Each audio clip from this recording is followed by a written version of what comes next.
right, hello. I don't know what that's from. Don't worry about that. Okay, how's it going? We're gonna work on Get to the Whole version 2 today. So let's go ahead and start off with a warm up. There we go. Without answering, tell me all you can about the following expression: 2.5 plus 7/8. So what I want you to do is, if you're watching this at home, go ahead and pause so you can see the stems, use the stems, and come back and see if you got some of the same ideas that we did. All right, go ahead and pause. Okay, welcome back. So, just looking at this, I would say, whoa, dropping stuff. I would say that if we're looking at this problem, 2.5 plus 7/8, I would say that my answer will be more than 3. I think my answer is more than 3 because 7/8 is almost 1. So if I had 2 plus 1, because this is more than, because 1/2 is more than 1/8, that means that it's going to be more than 1 when we get to the end of this. So my answer will be more than 3 wholes because 2.5 plus 7/8 will be more than 3. The answer will be less than 4 because 7/8 is almost a whole, but it's only 1/8 off of a whole, and we only have 1/2 here, so that won't make a whole nother another whole. Yeah. So my answer will be less than 4. My answer will be more than 3. So my answer will be between 3 and 4. All right. So let's actually do this problem now. Let's take the 2 out. Okay. And now we have just 1/2 plus 7/8.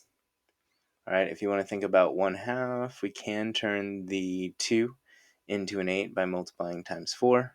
Let's multiply times 4. So we have 4/8 plus 7/8.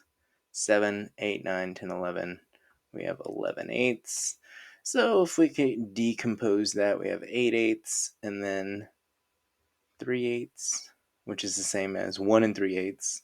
Oh goodness, now let's take this and squeeze it back. We have 2 plus 1 and 3/8, which gives us 3 and 3/8, which is between 3 and 4. So we guessed right. Great job, us. We're doing great. All right, so moving on to the lesson. 1/2 plus 3/4. So let's try and use some of that decomposing fractions thing that we were talking about yesterday. So, moving too fast. So we're looking at 1/2 and 3/4, right? If you think about 3/4, we could split 3/4 into 1/2 and 1/4, right? Because, well, basically 2/4 plus 1/4. But we know that 2/4 is the same thing as 1/2. Yeah. So if we took this 1/2 over here, and then we added it to this 1/2 right here, we have 1 whole. I'm running out of room. 1 whole, right? And then we still have 1/4. So 1 whole and 1/4, right?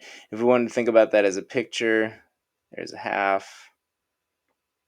All right. If we had 3/4, and then we had a half, right? If we took this half over here and stuck it over here, that would make 1 whole, and then we would have this 1/4 left over. 1 and 1/4. Wow, it's like magic. All right, now let's see how the people that made this lesson wanted to split it up.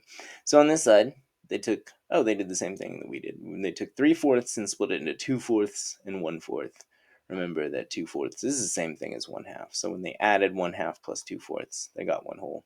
And then the 1/4 just stayed by itself till they squished it down here at the end. On this side, they split 1/2 into 1/4 and another 1/4.